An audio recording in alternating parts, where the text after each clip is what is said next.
ክብር ይለፍበት ብሎ ጸለየ። ከዛ ኑና ውሰዱ ሲላቸው መውሰድ አልቻሉ። ከተጠረገልኝ በኋላ ሊጠረግልኝ ሐኪም ቤት ሲሄድ ሐኪሙን ለመንኩት በመድኃኒት ስለው አይ መጠረግ አለበት። ቅድም ባለቤቴ እንዳለው የጌታ እራት ቀን ነበረ። ፓስተር ስርዓቱን እንዲያስፈጸመ አሁን ይሄን የጌታ እራት ከወሰዳችሁ በኋላ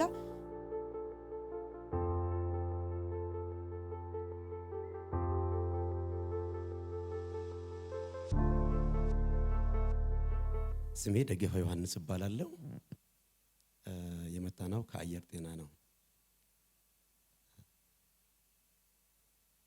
እግዚአብሔር ያደረገልን እጅግ ድንቅ ነገር ነው። የዛሬ 6 ዓመት ነው አጋጣሚ የመጀመሪያ ልጃችንን ስንወልድ በብዙ ጭንቅ ውስጥ ነበር ያሳለፍነው። ከተወለደ በኋላም ልክ እንደተወለደ 45 ደቂቃ ላይ ኦክሲጅን አጠረ ተብሎ እዛ ሆስፒታል ላይ በተወለደበት ሆስፒታል ምንም ትሪት ሊያደርጉ አልቻሉም። ከአቅማቸው በላይ ሆነ። ከዛ ሌላ ሆስፒታል ተላከ። ለ10 ቀን እናትና ልጅ ሳይገናኙ በብዙ ጭንቅ እግዚአብሔር ከሞት ታደገና ዳነልኝ።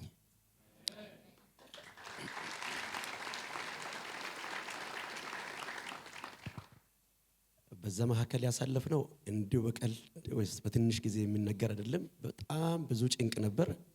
ቤተሰብ ሁሉ ሲያለቅስ ነበር። ቤተክርስቲያን ታለቅስ ነበር። እግዚአብሔር ግን ረዳን። ከዛ በዛ የተነሳ እኔ ልጅ ከዛ በኋላ እንዲወለድም አልፈለኩም። በቃ ያንን ለማየት ስለማልፈልግ ያ ነገር ትዝ ስለሚለኝ በመጀመሪያ ልጃችን ያየሁት ነገር ስለሚያስፈራኝ በጭራሽ ልጅ የሚባል ነገር በቃ ማየት አልፈለኩም። ነገር ግን እሱ በተወለደ ከ3 ዓመት በኋላ አጋጣሚ እሷ ነፍሰ ጡር ሆነች። ከዛም በኋላ ከሆነ ጊዜ በኋላ አመመኛለች። ሐኪም ቤት ስትሄድ መውጣት አለበት እርግዝና ሊቀጥል አይችልም አለ እና ምንም አማራጭ የለም። ህመሙ በጣም ስለከበደ ተጠረገላት። ከዛ ጊዜ ጀምሮ ለ2 ዓመት በጣም በከባድ ህመም ላይ በከባድ በጭንቅ ላይ ሁላችንም እያለቀስን 2 ዓመት ሙሉ ስትታመም ቆየች። በዛ መሃል አጋጣሚ ቤት ሆና ይሄን ቻናል ታያለች። እዛ ቸርች ብሄድ እግዚአብሔር ይፈውሰኛል እዛ እንሂድ ብላ ትለኛለች። እኔም ተስማማው። መጣን። ከመጣን በኋላ የጌታ እራት ቀን ነበር። ፓስተር አስተማረን። ከዛ የጌታ እራት ወሰድን። የጌታ እራት ስንወስድ የሆነ የተነገረ ቃል አለ። አሁን ይሄን የጌታ እራት ስትወስዱ ድግምት ካለ ከውስጣችሁ በማስመለስ ይወጣል የሚል ነገር ስንማርም የጌታ እራት ስንወስድም ሲባል ነበር። እሷ የጌታ እራት እንደወሰደች ማስመለስ ማስታወቅ ጀመረ። ልክ እዛ አካባቢ ነው ተቀመጥነው።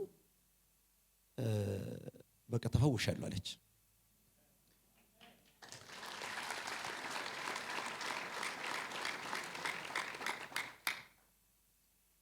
እኔም በጣም ደስ አለኝ። ያው ኮንፈርሜሽኑ በትክክል በቃ መንፈስ ሆሊ ስፒሪት ትክክል ያሳውቀን ነበር። በምታይ ሁኔታ ፈውሱ እንደጸና አምን ነበር። ከዛ ነብይ ብሩክ አገልግሎቱን ጀመረ። የተወሰነ ጊዜ በዚህ መካከል እያወጀ መጣ። እኛ ጋር ደረሰ። እሷን ጠራትና ተነሽ ያላት። ተነሳች። እናንተ ቤት የልጅ ድምጽ ሰማለሁ፣ ጩኸት ሰማለሁ የሚል ነገር ነበር።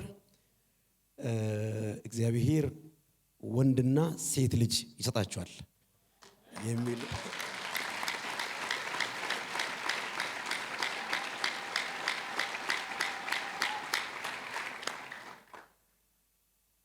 የበለጠ እሷ ግልጽ አድርጋ ታወራለች።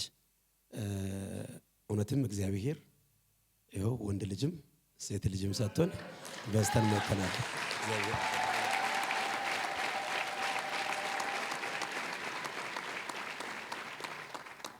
በዛን ጊዜም በመጣው መልእክት እኔ እንኳን ፈቃደኛ አይደለሁም ከህመሟ እንድትፈወስ እንጂ ልጅ ለመውለድ በፍጹም ደስተኛ አልነበርኩም።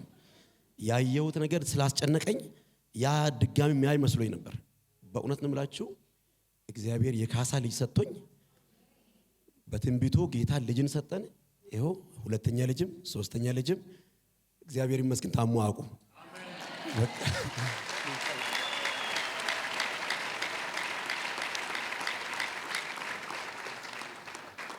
እግዚአብሔር ይመስገን። ክብር ለእግዚአብሔር ይሁን። ክብር ለእግዚአብሔር ይሁን። እግዚአብሔር ወገኖቼ ያድናል።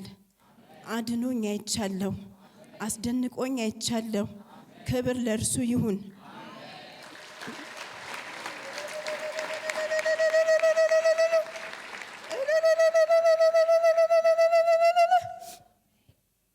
ባለቤቴ እንደተናገረው ቻናሉን አይ ነበር እንዳጋጣሚ ቤትና በማይ ሰዓት ፓስተር በዘይት የሚጸልይበት ቀን ነበርና መደዳውን ፊት ለፊት ያላችሁ ዘይታችሁን አምጡና እዚህ ጋር አስቀምጡት አላቸው።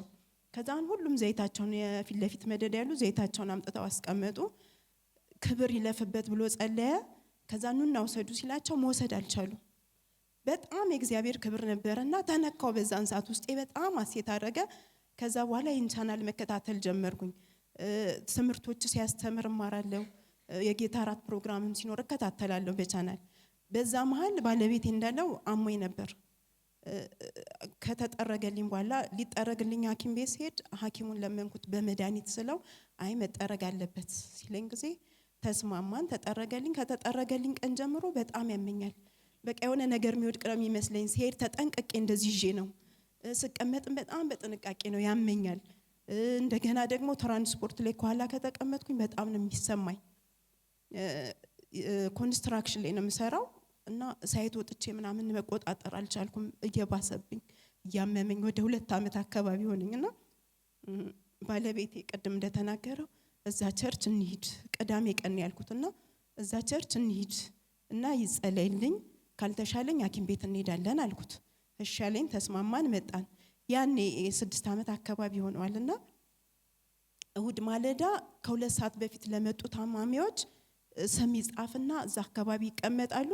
ከዛን ይጸለይላቸዋል ከቃል በኋላ። እኛ ስንመጣ 2 ከሩብ ምናምን አካባቢ ሆነዋልና አይቻልም ሰዓት ይዷል ምናምን በቃ ለዛሬ ተባለ። በጣም አዘንኩ፣ ተሰማኝ። ከዛን ባለቤቴ መስተንግዷም እግዚአብሔር እኮ የትም ቦታ ይሰራል ጉባኤ ውስጥም ያገኝሻል አሉኝ። አሜን አልኩኝ። ገባው። እዛ አካባቢ ነው የተቀመጥኩት እና ቅድም ባለቤቴ እንዳለው የጌታ እራት ቀን ነበረ።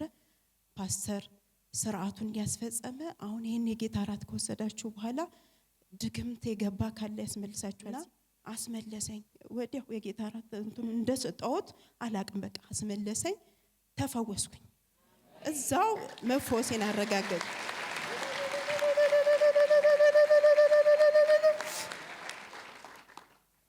ከዛ በኋላ በጣም አሴት እያረኩ ደስ ብሎኝ ያለው ፓስተር አገልግሎቱን ጨርሶ ብሩክ ቀጠለ። ነብይ ብሩክ ያገለገለ ከኔ በፊት 2 አንድ ሰው አገልግሎ ቀጥታ ወደ እኔ ነው የመጣው። ደረሰ፣ አይን ላይ እንታየን፣ ተመለሰ። ድንግጣል። ከዛን ቀጥታ መጣና እህቴ ተነሽ፣ ከማን ጋር ነው የመጣሽው? ባለቤትሽ አለ አለኝ። አዎ ተነሱ አለን። ባለቤት የተናገረውን ቅድም በቪዲዮ የሚያያችሁትን ተናገረና አሁን ከዚህ ስትወጡ የወንድና የሴት ልብስ ገዝታችሁ ሂዱ።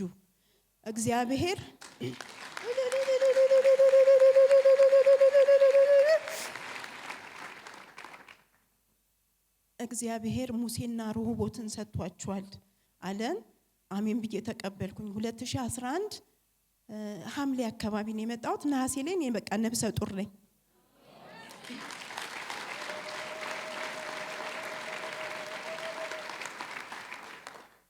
እና እግዚአብሔር 2 ነገር ነው ያደረገልኝ።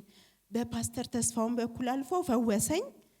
በነብይ ብሩክ በኩል አልፎ ደግሞ እነዚህን ፍሬዎች ሰጠኝ። እግዚአብሔር እንደተናገረው አድርጎ